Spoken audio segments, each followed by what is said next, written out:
Paz do Senhor, meu amado, bem-vindo de volta à nossa escola bíblica. Nós estamos estudando Jerusalém, esplendor e queda. E já estamos nos preparando para vermos a segunda grande destruição maior do que a primeira destruição, né, que foi a ocorrida em 70 depois de Cristo. Então, pega a sua Bíblia, pega o seu caderno de estudos, ora ao Senhor, pede a Ele discernimento, entendimento, conhecimento, sabedoria, pede a Ele proteção, para que nós possamos desvendar dos seus mistérios. Então, vamos ao terceiro e último assunto, que é em relação à queda. A primeira destruição nós já vimos e vamos ver agora o início, o contexto desta segunda. Quando Herodes o Grande morre, o governo, ou seja, o território sobre o qual ele governava, que estava sob o seu governo, o seu domínio, foi dividido entre os seus filhos. Lembrem-se que agora Herodes era uma pessoa que estava governando a Judéia sob as ordens do Império Romano. E o Império Romano também tinha algumas dificuldades. Tanto isto é que houve uma sucessão de imperadores romanos. Então a gente vai ver aqui num curto período de tempo o imperador Augusto, o imperador Tibério, Caio Calígula, ou Calígula que nós conhecemos, e Cláudio. Então estes imperadores eles foram se sucedendo muito rapidamente. Uns sendo mortos, outros se suicidando, outros desaparecendo, enfim, de uma forma muito violenta. Quem dominava aquela parte de Jerusalém era Agripa II, que era descendente de Herodes. Agripa é mencionado no Novo Testamento. E ele foi elevado, então, como rei da Judéia, né? Ele estava na sucessão. Só que o problema é que tudo estava muito cheio de conflito, muito cheio de revolta. O povo não estava satisfeito. E muitas revoltas aconteciam, desde a Samaria, Galiléia, Jerusalém, ou seja, pela nação toda havia revoltosos. Quando Nero assume o governo, ele se torna imperador, as coisas ficaram ainda piores. Todos eles, de uma medida ou de outra, eram déspotas, eram tiranos. Mas, quando Nero assume, a coisa foi o máximo da tirania e ele era um governo despótico. Então, ali, naquela região, começam a surgir algumas facções, alguns grupos que entravam em conflito uns com os outros. E um destes grupos, que era o mais violento, era chamado de sicário, porque eles tinham uma faca, um punhal de nome Sica, né? E eles usavam esse punhal para matar os seus desafetos. Todos os governantes que eram nomeados tornavam-se um mais tirano do que o outro. Félix, por exemplo, foi sucedido por Festo como governador, não como rei, mas como governador da Judéia. E, em seguida, Floro. Olha, o problema aqui é que estas pessoas elas não eram corretas, elas não eram justas e elas cometiam muitas violências contra o povo e, portanto, o povo acabava se revoltando. Este Floro, por exemplo, ele era conhecido como sendo extremamente violento e injusto. Aqui nós vamos ver, nós vamos tirando as informações dos livros de história e dos livros do Novo Testamento que estão na Bíblia. Então, esses conhecimentos todos nós vamos costurando, principalmente um historiador de nome Flávio Joséfo. Ele vai aparecer na história daqui a pouquinho. Então, Félix é nomeado, sucedido, perdão, por Festo. Tanto Félix como Festo, eles estão citados na Bíblia, né? E eles são sucedidos cada vez por pessoas piores, violentas, injustas, e as pessoas, né, do local, os cidadãos acabam se revoltando.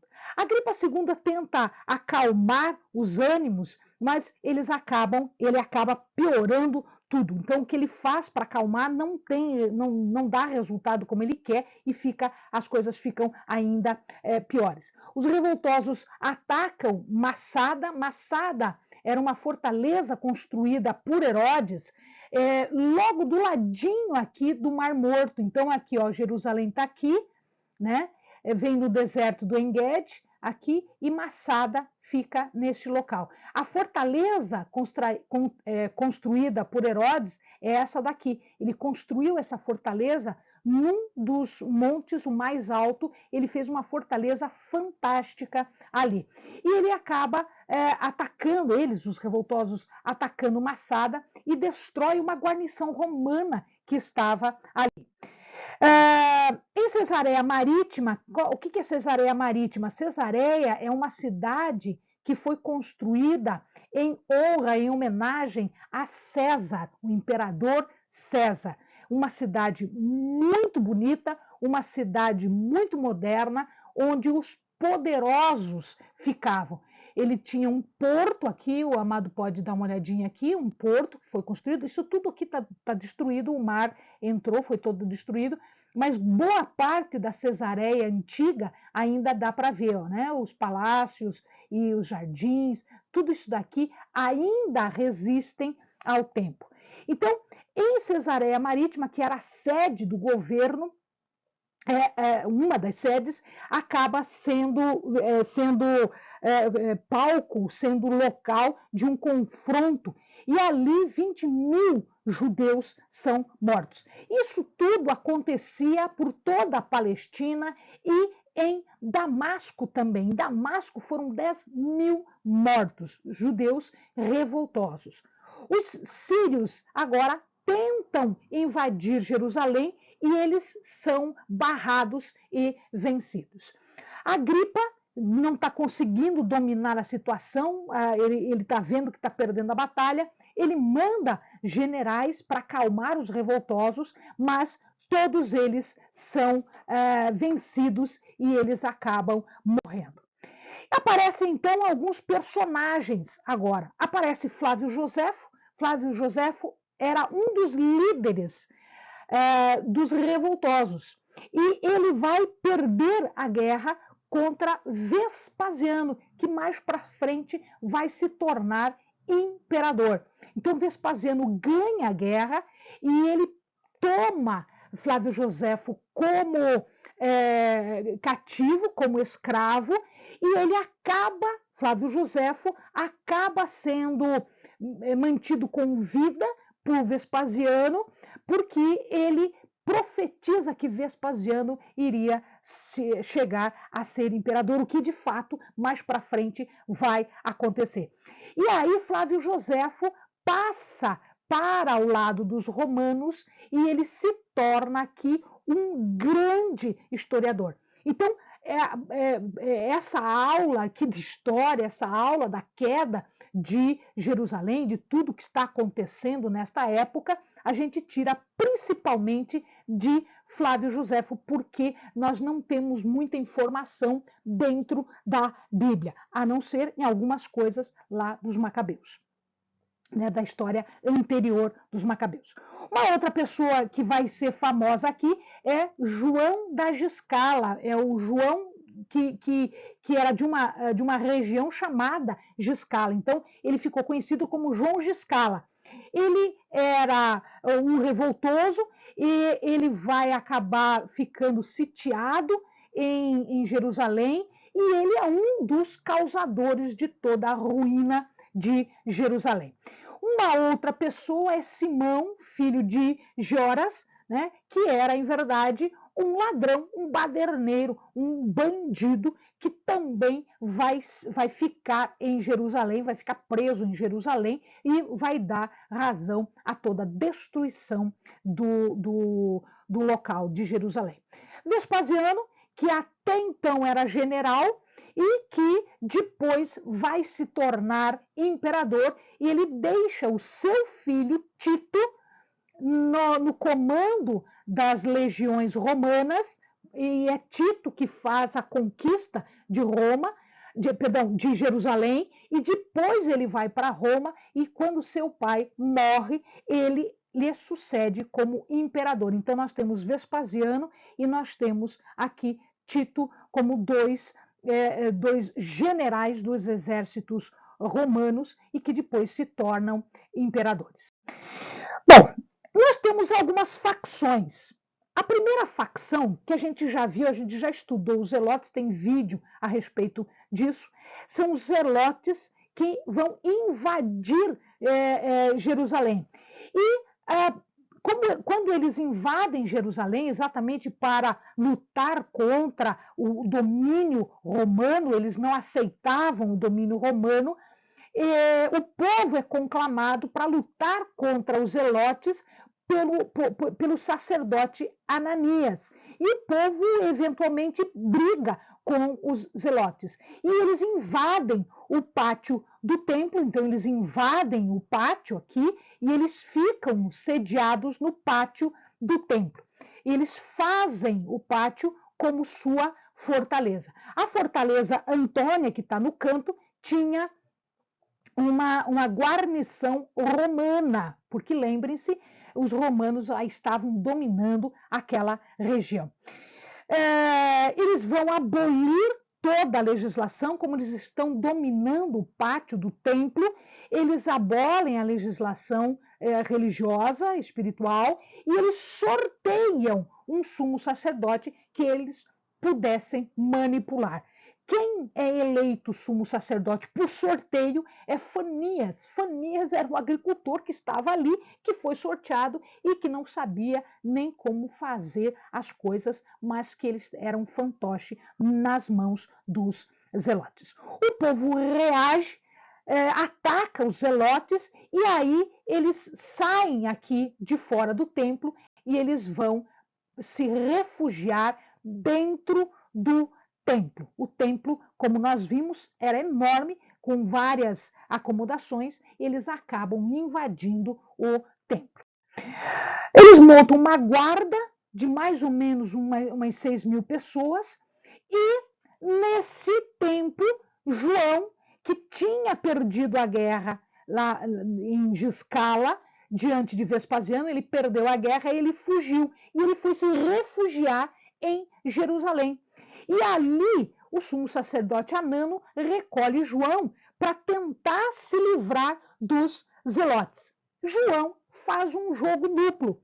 Ele engana o sumo sacerdote Anano e vai para os zelotes, ele se finge de traidor dos zelotes e acaba fazendo um jogo duplo entre o povo, entre o sumo sacerdote Anano, o verdadeiro sumo sacerdote, e os zelotes. Então ele vai fazendo um jogo duplo, traindo um e traindo o outro a seu próprio benefício. Quando os zelotes ficam sabendo disso, eles mandam pedir ajuda para os idumeus.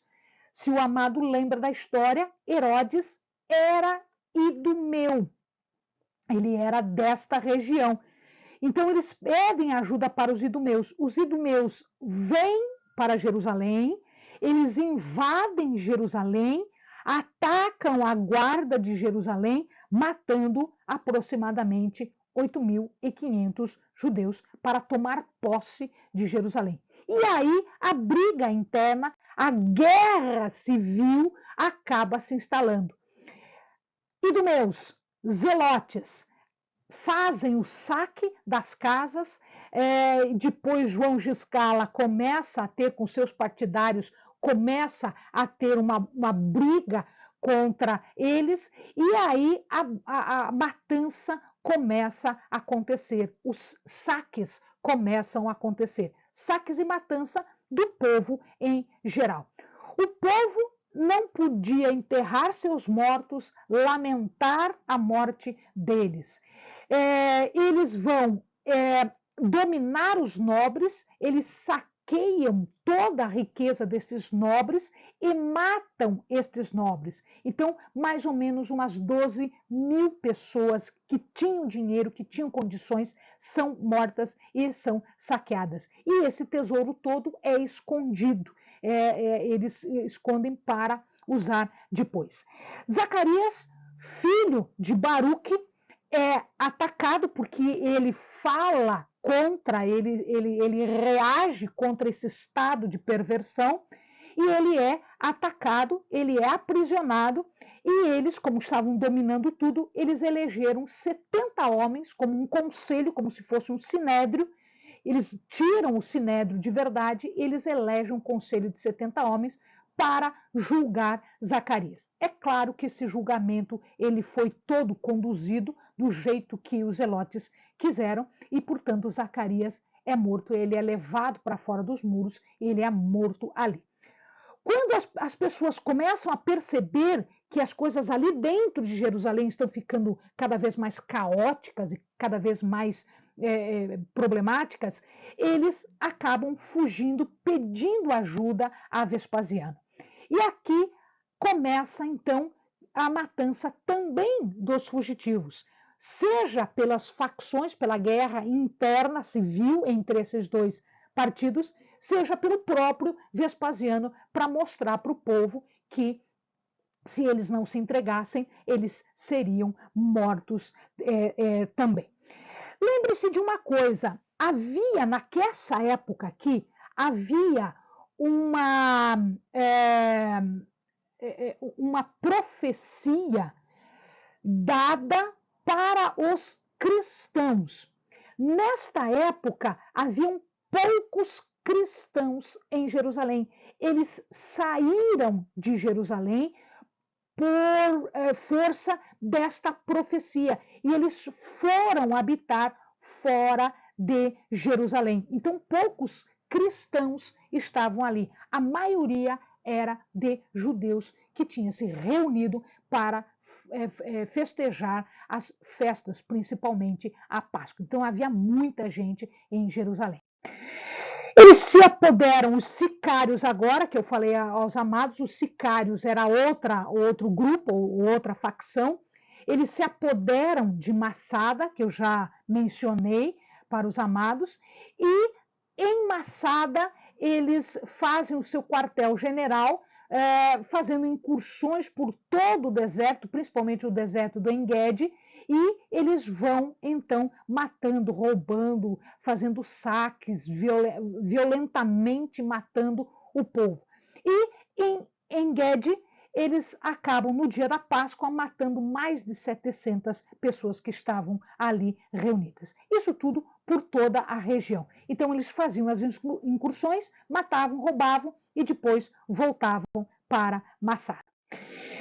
Vespasiano, ele, num primeiro momento, ele deixou que a coisa corresse, porque ele pensou, eu não vou me meter, eu vou deixar que eles mesmos se matem, eles mesmos vão acabar se enfraquecendo e depois eu só vou e vejo o que sobrou. Mas como ele viu que aquilo se demorava para acontecer, ele acaba resolvendo atacar também. Ele domina uma região mais longe de Gadara, e daí ele vem com seus exércitos e ele para aqui na estrada de Emaús, no caminho de Emaús. E aqui ele deixa uma legião, ele deixa ali a 5ª legião. Todo em volta, toda a região em volta, ele queima, ele incendeia, ele destrói, para que não servisse de ajuda para Jerusalém. Ele vai por toda a Idumeia, por toda essa região aqui, destruindo, e depois que ele destrói, ele vai fortificando, fazendo fortes e deixando soldados romanos ali. Ele passa, então, para Coré e a Samaria, lá para cima, e vai desde Sodoma e Gomorra até Petra. Ou seja, ele conquista toda a região e só estava faltando, na verdade, Jerusalém para dominar. Quando ele está em Cesareia, ele fica sabendo que Nero morre, que Nero morreu. Então, o que ele faz? Acontece que quando o imperador morre, se ele não deixa um descendente, ou se ele deixa o descendente, mas esse descendente é fraco, o seu sucessor é fraco, os exércitos acabam tomando o poder. Então, Galba, que era um general de exército, ele vai e assume o trono. Otom, que era outro que queria a coroa, mata Galba e assume o trono. Quando os legionários que estavam próximo à Alemanha ficam sabendo disso, eles elegem Vitélio como imperador e começam a marchar para Roma para dominar, para conquistar Roma. Nesse meio tempo, Otton se suicida com medo, Vespasiano marcha para conquistar todo o território e quanto mais território ele conquista, mais poder ele tem para enfrentar Vitélio. Então, ele vai até Alexandria, conquista a cidade de Alexandria, que era um ponto estratégico, econômico estratégico, e ele vence a guerra com esta vitória nas mãos. Ele vai para Roma, se apodera do Capitólio, que é o centro do poder, e ele mata Vitélio, assumindo então o império. Então, neste ponto, nós estamos Jerusalém sitiada, Vespasiano, imperador, seu filho Tito aguardando as ordens. Dentro da cidade de Jerusalém, caos, conflito, guerra civil, matança, crueldade, toda sorte de caos e violência. Fica para o próximo vídeo o deslindar o desenvolvimento desta história. Amém, amados? Até a próxima. Bons estudos.